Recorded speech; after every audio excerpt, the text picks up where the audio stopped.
ഈ സഭയിൽ നിരന്തരം ചോദ്യങ്ങൾ ഉന്നയിക്കുന്നതിലാണല്ലോ ഇപ്പം കൂടുതൽ കാര്യങ്ങൾ നമ്മളിങ്ങനെ ശ്രദ്ധിക്കപ്പെടുന്നത്.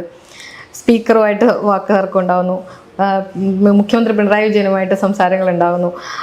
ഇതിന് പുറത്തേക്കുള്ള ഒരു കൗതുകമായിട്ട് ചോദിക്കുകയാണ്, ഇതിന് പുറത്തേക്ക് വരുമ്പോൾ നിങ്ങൾ നേർക്കുനേർ വരുമ്പോൾ എങ്ങനെയാണ്? നേർക്കുനേർ വരുമ്പോൾ നമ്മളൊരു ബിയോണ്ട് എ ലെവൽ പൊളിറ്റിക്കലി അഗ്രസീവായി നിൽക്കുമ്പോൾ അപ്പം പിന്നെ പുറത്ത് വരുമ്പോൾ അങ്ങനെ ഒരു വലിയൊരു സൗഹൃദം ചിലപ്പോൾ ഉണ്ടായിക്കൊന്നില്ല. ബട്ട് ഐ മീൻ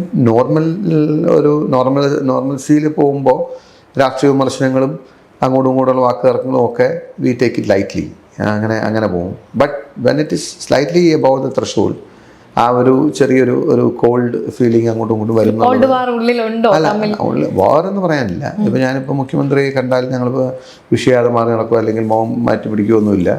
പക്ഷെ അതൊരു ഒരു സാധാരണ വിഷലും സാധാരണ ഒരു അക്നോളജ്മെൻറ്റിൽ നിൽക്കും. അവിടം വിട്ട് അങ്ങോട്ട് ഒരു വാമത്തിലുള്ളൊരു അതുപോലെ നമ്മൾ കള്ളം പറയാൻ വേണ്ടി പറയേണ്ട കാര്യമില്ല. അദ്ദേഹത്തിനും പറ്റത്തില്ല, എനിക്കും പറ്റിക്കൊള്ളുന്നില്ല. പിന്നെ സ്പീക്കറായിട്ട് അങ്ങനെ നമ്മൾ മറ്റൊരു അദ്ദേഹവുമായി ബന്ധപ്പെട്ട വിഷയമല്ലല്ലോ. സ്പീക്കറുമായിട്ട് സംസാരിക്കുന്നതെന്ന് വെച്ച് കഴിഞ്ഞാൽ സഭയിൽ സാമാജികൻ്റെ ഒരു അവകാശമോ അധികാരമോ സ്പീക്കർ എന്ന ഡിസ്ക്രിപ്ഷൻ വെച്ച് അദ്ദേഹം നിഷേധിക്കുന്നതിനുള്ള വിമർശനമോ അല്ലെങ്കിൽ ബുദ്ധിമുട്ടോ അല്ലെങ്കിൽ പ്രതിഷേധമോ ഒക്കെ ആയിരിക്കും രേഖപ്പെടുത്തുക. So that can always be there. അപ്പോൾ അത് കഴിഞ്ഞാൽ ഞങ്ങൾ കണ്ടാലും നല്ലൊരു അത് ഏജ് ഗ്രൂപ്പ് വെച്ച് ഞങ്ങൾ ഒരിതാണ്. So we share A good relationship. ഈ ട്രോളുകളൊക്കെ ഇറങ്ങുന്നത് കാണാറുണ്ടോ?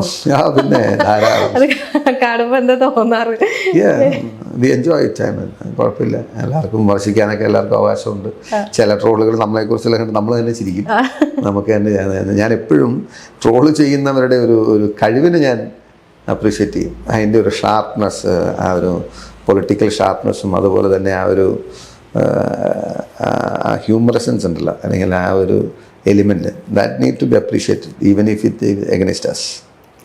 ഈ കഴിഞ്ഞ ദിവസമേ CPM ഇടുക്കി ജില്ലാ സെക്രട്ടറി CV വർഗീസ് കഴിഞ്ഞ ദിവസം പറഞ്ഞിരുന്നു, മാത്യു കുഴൽനാടൻ ഒരു ദുരൂഹതയുടെ ആൾരൂപമാണ്.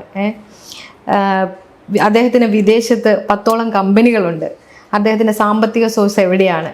ഇങ്ങനെയുള്ള കുറേ ചോദ്യങ്ങൾ 2 ദിവസം മുമ്പാണ് പറഞ്ഞത്. അതിനോട് എങ്ങനെയാണ് പ്രതികരിക്കുന്നത്? CV വർഗീസ് പറഞ്ഞതിനോട് അങ്ങനെ ഒരു പ്രതികരിക്കാൻ മാത്രം ഗൗരവമുള്ള കാര്യം അദ്ദേഹം പറഞ്ഞെന്ന് എനിക്ക് തോന്നുന്നില്ല. കാരണം ഈ രാഷ്ട്രീയ പ്രസംഗത്തിൽ കവലപ്രസംഗം എന്നൊക്കെ പറയുന്ന പോലെ എന്തും പറയാവുന്ന പോലെ ഞാൻ പറഞ്ഞു. ഞാൻ എനിക്കുള്ളതെല്ലാം ഡിസ്ക്ലോസ് ചെയ്തിട്ടുണ്ട്. ഞാൻ പറഞ്ഞ നിങ്ങൾ മാധ്യമങ്ങളടക്കം എന്നെ നമ്മളങ്ങനെ ദുരൂഹമായിട്ട് അല്ലെങ്കിൽ എന്നെ ഏതെങ്കിലും കാര്യം പരിശോധിക്കുന്നതിന് തടസ്സപ്പെടുത്തുകയോ അല്ലെങ്കിൽ ഒളിച്ചു വയ്ക്കുകയോ മറച്ചു വയ്ക്കുകയോ ഒന്നും ചെയ്തിട്ടില്ല. സർക്കാർ ഒരു വസ്തുതയുടെ മുഴുവൻ പരിശോധന നടത്തുന്നുണ്ട്. മാധ്യമങ്ങൾ are also open to search anything in to my life, no problem.